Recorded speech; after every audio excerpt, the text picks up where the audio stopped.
Pastor reverend doctor Elisha democratic forum national అధ్యక్షుడిగా నేను మీతో ఈరోజు మళ్ళీ లైవ్లోకి రావడాన్ని బట్టి నేను సంతోషిస్తున్నాను. చాలా రోజులు అవుతుంది నేను లోకి రాక. ఈరోజు ఒక ప్రత్యేకమైన విషయాన్ని మీతో పంచుకోవడానికి లైవ్కు రావడం జరిగింది. దయచేసి గమనించండి. దళితులు, దళిత క్రైస్తవులు ప్రేమతో మిమ్మలను రేపు అంటే 12వ తారీఖు కరీంనగర్లోని ఇందిరా గార్డెన్లో జరుగుతున్న దళిత క్రైస్తవుల అవగాహన సభకు ముఖ్య అతిథులుగా పద్మశ్రీ డాక్టర్ మందకృష్ణ మాదిగ గారు వస్తున్నారు. భారతదేశంలో క్రైస్తవులపైన, దళితులపైన, ప్రత్యేకించి దళిత క్రైస్తవులపైన జరుగుతున్న వివక్షను బట్టి అందరం పోరాడడానికి, ఒక అవగాహనలోనికి రావడానికి రేపు ఒక సభ పెట్టడం జరిగింది. 1950 ఆర్డర్, రాజ్యాంగానికి విరుద్ధమైన ఆర్డర్. ఆ ఆర్డర్ను ఎత్తివేయాలి, లేక సవరణ చేయాలి, లేదా కుల నిర్మూలన చేయాలి అనే పోరాటానికి దళితులందరినీ మేము ప్రేమపూర్వకంగా దళిత క్రైస్తవులను ఆహ్వానిస్తున్నాం.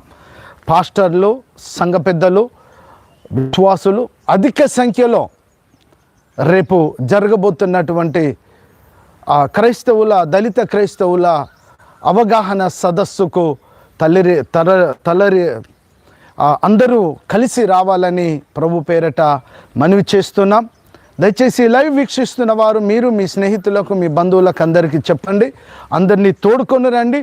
రేపు ఉదయం 10 గంటలకు ఇందిరా గార్డెన్ కరీంనగర్లో జరగబోయే సభకు మిమ్మల్ని ఆహ్వానిస్తున్నాం. ఈ రోజులలో క్రైస్తవుల పట్ల, దళిత క్రైస్తవుల పట్ల జరుగుతున్న వివక్ష ఇంత అంత కాదు. క్రైస్తవుల పైన తుపాకీ పెట్టి దళితులను టార్గెట్ చేశారు. ఈ విషయాన్ని అన్ని దళిత సంఘాలు కూడా దయతో మన్నించి, ఆలోచించి మాతో కలిసి పోరాడడానికి రావాలని మనవి చేస్తున్నాం. రిజర్వేషన్లు ఎత్తివేయడానికి, దళితులను అణిచివేయడానికి ఈ దళిత క్రైస్తవులపైన 1950 ఆర్డర్ పెట్టి మొన్నటికి మొన్న ఒకే సంవత్సరం కాకముందు ఒక 6 నెలల క్రితం హైకోర్టులో తీర్పునిచ్చి, 6 నెలల తర్వాత సుప్రీంకోర్టులో తీర్పునిచ్చి దళితులైన వారు క్రైస్తవులుగా మారితే వాళ్ళ కులం మారుతుంది అని ఒక సుప్రీంకోర్టు ఇచ్చిన తీర్పుకు విరోధంగా, అది ఫండమెంటల్ రైట్స్కు విరోధమైన, అంటే రాజ్యాంగానికి విరోధమైన తీర్పు కాబట్టి ఆ తీర్పును వెనక్కి తీసుకోవాలని మనం పోరాడడానికి అందరం కలిసి రావాలి. అన్ని క్రైస్తవ సంఘాలు ఏ డినామినేషన్ భేదం లేకుండా అందరం కలిసి పోరాడితే సాధించుకోబోతున్నాం. అనేక వక్తలు రాబోతున్నారు రేపు కరీంనగర్కి.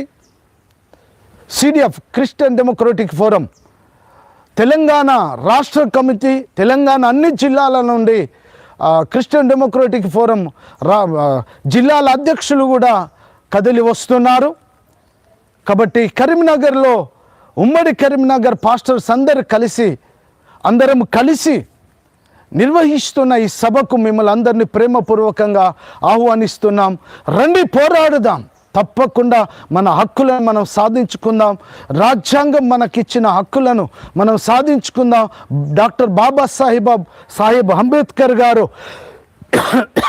రాసిన రాజ్యాంగంలో ఉన్నటువంటి మౌలికమైనటువంటి సత్యాలను గమనిస్తాం, ఆ పూర్వపరాలను గమనిస్తాం. దళితులపైన జరుగుతున్న వివక్ష ఎవరికి లేనిది, ఏ కులస్తునికి లేనిది. కేవలం ఎస్సీలు మాత్రమే క్రైస్తవ్యంలోనికి వెళితే బీసీసీలుగా ఎలా మారుతారో ప్రభు ఆ విషయాలను మనం అడుగుదాం. మనిషి ఒక విశ్వాసాన్ని మార్చుకుంటే కులం ఎలా మారుతుందో అర్థం కావట్లేదు. ఈ వివక్ష కేవలం దళితులకు మాత్రమే, ఎస్సీలకు మాత్రమే ఉంది. కాబట్టి దయచేసి దళిత సంఘాలు, దళితులు అందరూ కూడా దీని మీద ఆలోచించి తప్పకుండా రేపు జరుగుతున్న సభకు మిమ్మల్ని అందరినీ మేము ప్రేమపూర్వకంగా ఆహ్వానిస్తున్నాం. ఉమ్మడి కరీంనగర్ పాస్టర్స్ అందరం కలిసి మిమ్మల్ని ప్రేమపూర్వకంగా ఆహ్వానిస్తున్నాం. ప్రత్యేకించి క్రిస్టియన్ డెమోక్రటిక్ ఫోరం ఫౌండర్ ప్రెసిడెంట్గా నేను కూడా మిమ్మల్ని అందరిని ఆహ్వానిస్తున్నాను. ఈ సభకు నేను వస్తున్నాను, నాతో పాటు క్రిస్టియన్ డెమోక్రటిక్ ఫోరం రాష్ట్ర నాయకులు, దేశ నాయకులు కూడా వస్తున్నారు. కాబట్టి మిమ్మల్ని అందరినీ కూడా ఆహ్వానిస్తున్నాం. అందరు రండి, జయప్రదం చేద్దాం. దేవుడు మిమ్మల్ని దీవించునుగాక.